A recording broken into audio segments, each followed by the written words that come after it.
देखिए, दिल्ली मीटिंग थी तो किस तरह का फैसले लिए गए, क्या-क्या आपने दिक्कतें बताई और जो किस तरह सॉल्यूशन था? दिल्ली में कल ये की मीटिंग थी हमारी, और उसमें कई राज्यों के किसान संगठनों के राष्ट्रीय अध्यक्षों को बुलाया गया था सरकार के द्वारा।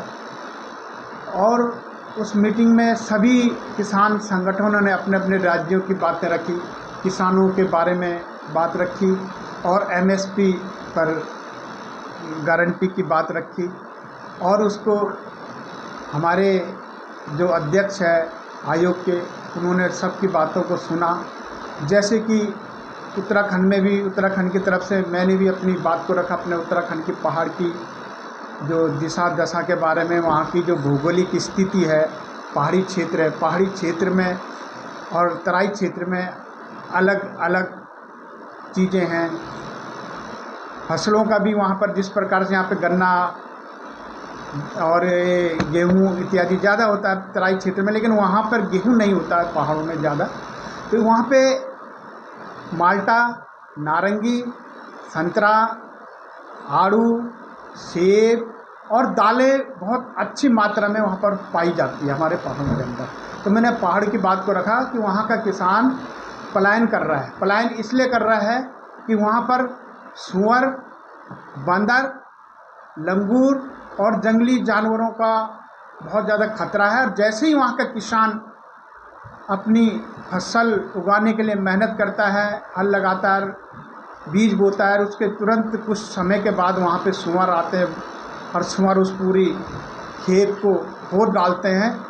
और उसके बाद वहाँ का किसान बेचारा मायूस हो जाता है, क्योंकि इतनी मेहनत करता है तो उसको कुछ नहीं मिलता। तो मैंने आयोग अध्यक्ष जी से मैंने वार्ता की और मैंने कहा कि यहाँ के जो उत्तराखंड के किसानों को अलग से पैकेज दिया जाए, आर्थिक पैकेज वहाँ की सरकार को, केंद्र सरकार वहाँ के राज्य की सरकार को अलग से एक आर्थिक पैकेज दिया जाए। और वहाँ पे बाड़े होते हैं, तार बाड़ कराई जाए ताकि फसलों को जंगली जानवर नुकसान न पहुँचाए। इसी बात को हमारे उत्तर प्रदेश के किसानों ने, हमारे धर्मेंद्र मलिक जी ने उस बात को भी उठाया मेरी तरफ से कि भाई अब उत्तराखंड में होगा तो हमारे उत्तर प्रदेश को भी ये सुविधाएँ होनी चाहिए।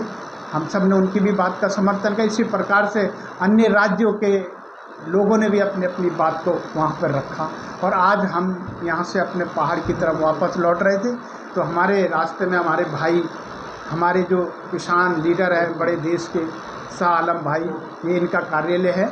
तो यहाँ पे जाते समय हम लोगों ने आपसे भेंट की और आप मीडिया के लोगों से, आप लोगों से भी हमने सोचा कि दो बातें कर ली जाए। आयोग ने कहाँ-कहाँ के किसानों को बुलाया था? और बुलाया तो काफ़ी करीब 12-13 प्रदेश के किसान, राज्यों के किसान वहाँ पर आए थे और उन्होंने सब ने अपनी अपनी बातों को रखा। और अलग अलग विभिन्न समस्याएं थी, जैसे पहाड़ों की अलग थी, तराई के अलग थी, प्लेन के अलग थी, गुजरात के थे, महाराष्ट्र के किसान थे, तमिलनाडु के किसान लीडर थे, उत्तर प्रदेश के भी थे।